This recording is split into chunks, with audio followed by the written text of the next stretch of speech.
So wonderful. Hello and good morning, good afternoon, or good evening, wherever you are in the world, and a warm welcome to today's asciminib conversation featuring highlights from the recent ASH meeting. So my name is Stephanie Bockwinkel. I'm the asciminib Communications Director, and I'll be moderating today's webinar. So without further ado, I think we can get started. And again, a warm welcome to today's asciminib conversation. We will be discussing key clinical and biological highlights from the recent ASH meeting. We're very privileged to have two international experts here with us today who will share their personal selection of clinical and biological abstracts from the meeting. So please welcome Professor Ehab Atallah from the US and Associate Professor Katerina Machova from the Czech Republic. Warm welcome. We're very privileged to have you here. Let's get started with the clinical overview. Again, a warm welcome to Professor Ehab Atallah, and it's my pleasure now to introduce Professor Atallah into more detail. So he is Professor of Medicine and Section Head of Hematologic Malignancies at the Medical College of Wisconsin in Milwaukee in the USA. His clinical and translational work includes a major focus on CML, with particular interest in optimizing frontline and subsequent TKI therapy, managing resistance and intolerance, and guiding treatment-free remission strategies. Professor Atallah has played a leading role in the design and the conduct of clinical trials in CML, including studies on TKI sequencing, dose optimization, and TFR. He serves as Administrative Director of the Jean Khoury Cure CML Consortium and is co-chair of the ECOG ACRIN Leukemia Committee in the US. And we're very happy and privileged to have him as part of our scientific advisory board for the foundation. Great to have you here, Ehab. The floor is yours, and we're curious to hear your clinical highlights from the conference. Thank you, Stephanie, and hello, all friends. Good morning from the US.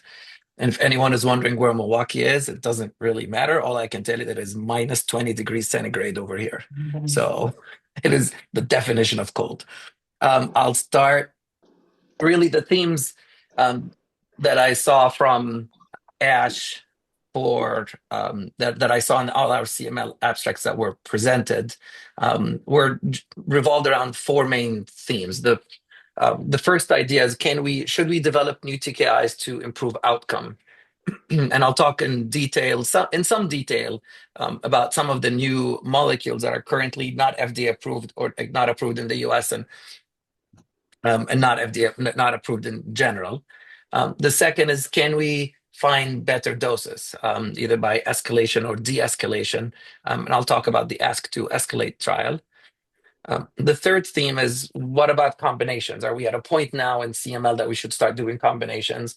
And finally, the importance of real-world evidence. CML, despite the high prevalence, there are certain groups such as blast phase remain very rare. So doing prospective studies will always be difficult, and we really can gain a lot of information looking at real-world evidence. So new TKIs. So the first TKI which was presented was an oral presentation, was the TERN-701. This is another allosteric inhibitor similar to asciminib. And it was a phase 1 study with a dose escalation and a dose expansion. Overall, they enrolled 63 patients.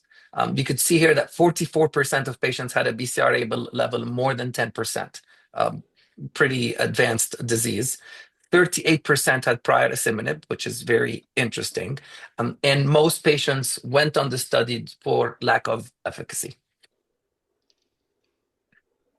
Summarizing all the side effects that were presented, cytopenias was one of the main side effects, occurring in 10 to 16%, and still the grade 3 were in a decent range of 2 to 8%. Other side effects they listed were diarrhea, headache, and nausea. So it seems some GI side effects, myalgia, and back pain.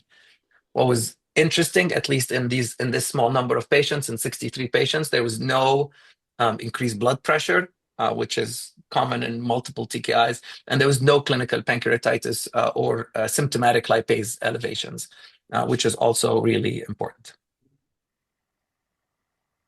Responses were good, with overall MMR of 74%, and every patient who entered in MMR maintained their MMR.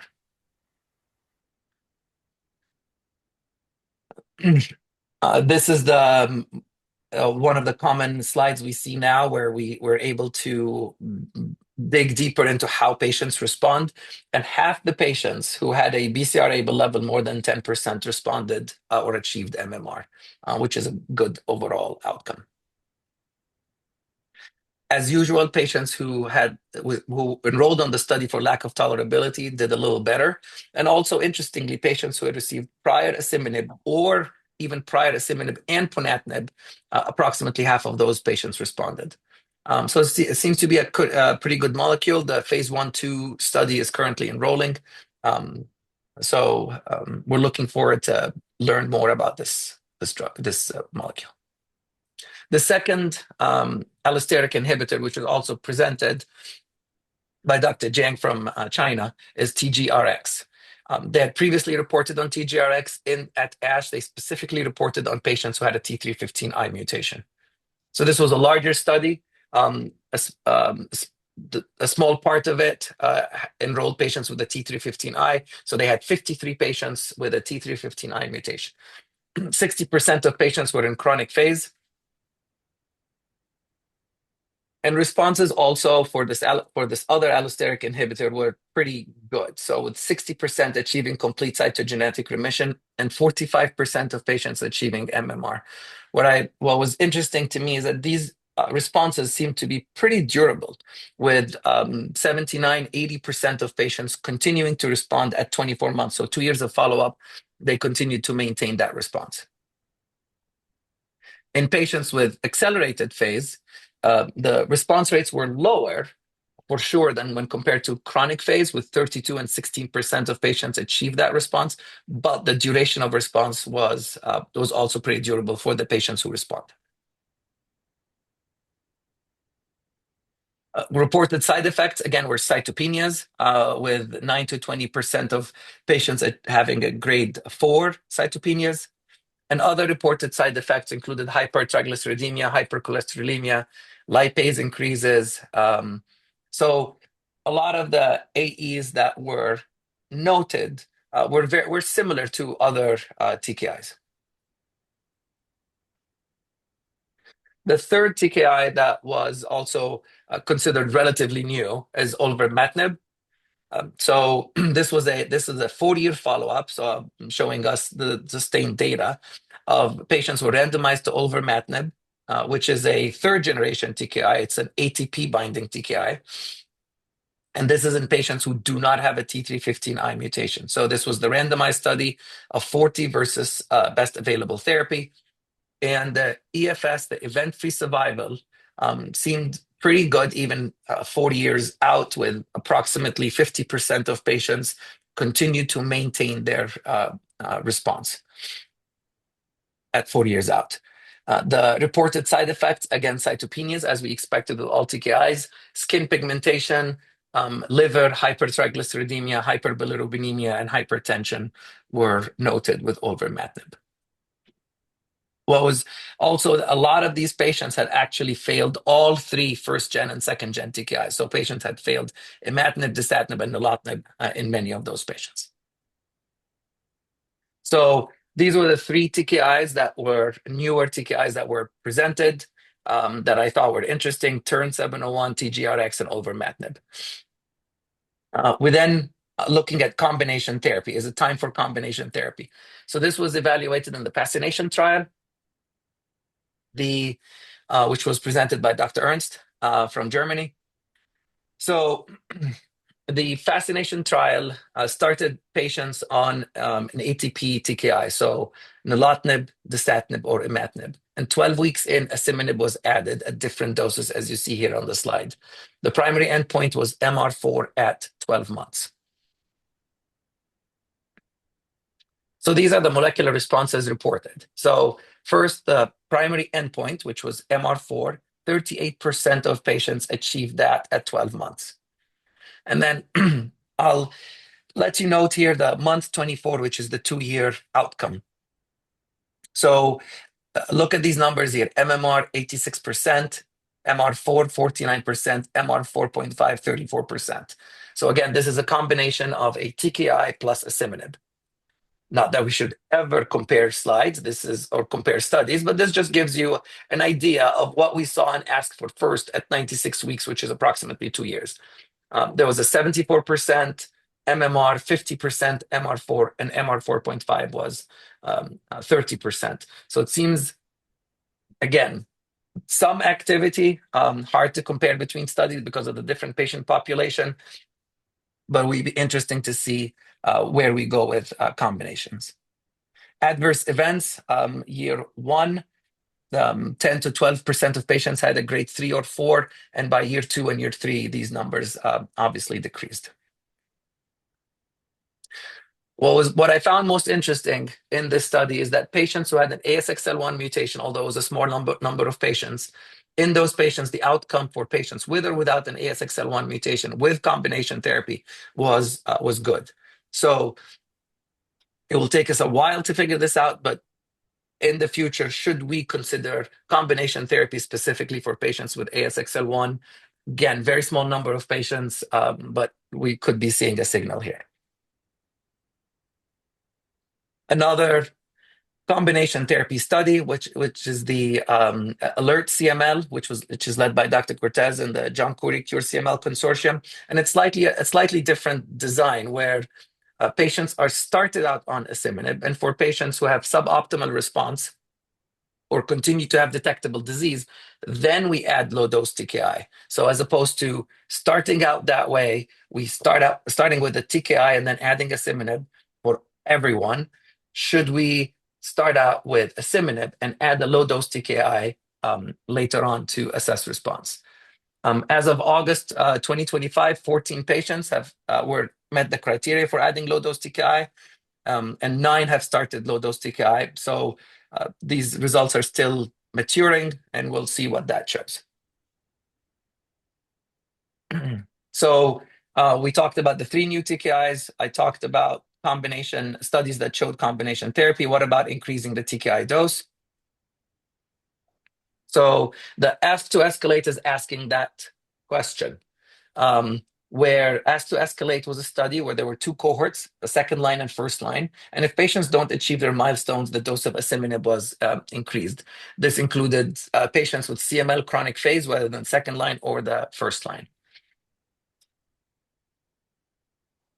In the second line cohort, there were 100 patients enrolled. Most of those patients had dasatinib or imatinib, and 30% of patients had a BCR-ABL more than 10%.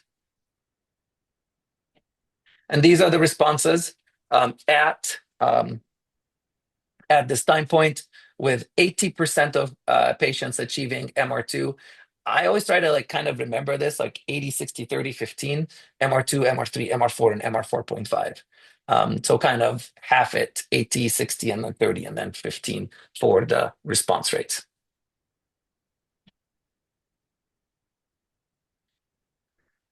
Again, like I mentioned earlier, this is a dose escalation study. This is what was most interesting about the study. And you could see here that the dose escalation occurred in 18 patients. You could see that the BCR-ABL overall is trending downwards, but these results need to mature more for us to figure out, is a dose escalation in patients on asciminib who are not achieving an optimal response, can we bump up the dose and can we improve their outcome? Remember that in asciminib, there are 2 doses. There's the 80 milligram for all patients chronic phase, and then there's the 200 BID for patients with the T315I mutation. So there's a lot of space in between for us to figure out the right dose for asciminib. Side effects with the dose escalation were actually pretty good, but we already knew this from the T315I mutation that 200 BID is decently well tolerated. Okay, and then finally, so we talked about the TKI, the new TKIs. We talked about combination therapy. We talked about increasing the dose, and then we'll talk about real-world data. So the real-world data study that was interesting was the study from John Khoury looking at blast phase. This was an oral presentation by Dr. Jane from Cleveland Clinic. And CML blast phase, as we know, occurs in maybe 5 to 10% maximum of patients with CML. So having large data like this is really important for us to learn more. The treatment for patients with blast phase is really variable across institutions. So there were 11 institutions. Dr. Jane collected this data. And overall, 36% of patients had lymphoid blast phase. In the US, very few patients received imatinib at blast phase. Mostly was dasatinib or third-generation ponatinib. Different chemotherapies, and about 52% of patients proceeded to transplant. What was nice to see is actually the outcome. The 5-year overall survival was 38%, which we've always thought is worse for patients with blast phase. What was unexpected is that the only two things, or the only three things that really affected outcome was age, whether the patient made it to transplant, or whether they had lymphoid versus others. So if patients less than 50, patients who made it to transplant, patients who had lymphoid blast phase CML were the ones who did the best. So the type of TKI, the type of chemotherapy didn't really make a large difference. And then we'll go through, these were the four main themes, and I'll do a CML Blitz just so we would know what the data that was presented very quickly. So the first one is finding the correct dose. So there were three aspects that I thought were interesting overall in finding the correct dose. There were two studies from India. One compared dasatinib 50 to imatinib 400, and another had three arms, 50 versus 100 versus 400. The prelim data that they presented was that, as we expected, that 50 of dasatinib is good, but these would be the first randomized studies looking at dasatinib 50 to my knowledge. The other one is the ask to escalate. So these were trying to reduce the dose. Ask to escalate in the first line, also in that cohort, was to increase the dose. Some patients had increased dose, and we're still waiting for more mature data. Real world evidence data. So the first trial here, the major adverse cardiovascular in patients with CML, this was a trinetic study, and it showed that patients in this large cohort, that patients who received nilotinib or dasatinib had more cardiovascular side effects than imatinib. The second study, outcomes of patients with CML receiving second-line therapy. This was an MD Anderson chart review study, and patients who received in second line received a third generation did better than those who received a second generation. The third study looked at was a study looking at asciminib in second line in real world, and that study did show that the outcomes are very similar to the ask to escalate study. The fourth is looking at asciminib in pregnancy. As with other TKIs, there were no major congenital malformations in patients who were on asciminib when they got pregnant. And of course, we don't recommend that, but there were no major congenital malformations seen. And the last study here is looking at GLP-1 receptor agonists. It's good for everyone, including patients with AML and CML, and actually improves survival. So it seems that we should all be taking those. So what about switching for a better outcome? The Ask for More study looked at patients on a TKI who have not achieved a deep molecular response and switching them to asciminib, adding asciminib, or switching to nilotinib. Only 20 patients were enrolled, but in that very small number of patients, it seems that patients who switched to single-agent asciminib did really well. There were two other studies looking at second TFR using ponatinib. So ponatinib was added, and then trying to see if patients can discontinue. In both of those studies, although the approach seemed to be effective, but the rates of discontinuation due to AEs was pretty high. So almost 20% of patients discontinued. So we really need to balance out the risk and benefit here. And finally, Olverembatinib also had data for a second generation TKI. So that was my CML Blitz through ASH 2025. So in summary, looking to improve the outcome, what we're thinking of overall is new TKIs, adjusting the dose, combination therapies, switching, and again, real-world data is really important for us to gather more information and learn about CML. And thank you very much. And I'd like to thank everyone on this slide that I've used their slide, Dr. Ernst, Dr. Jane, Dr. Jiang, Ascentage Turn, and Novartis. And of course, ICML for giving me this, inviting me to give this talk, and thank you.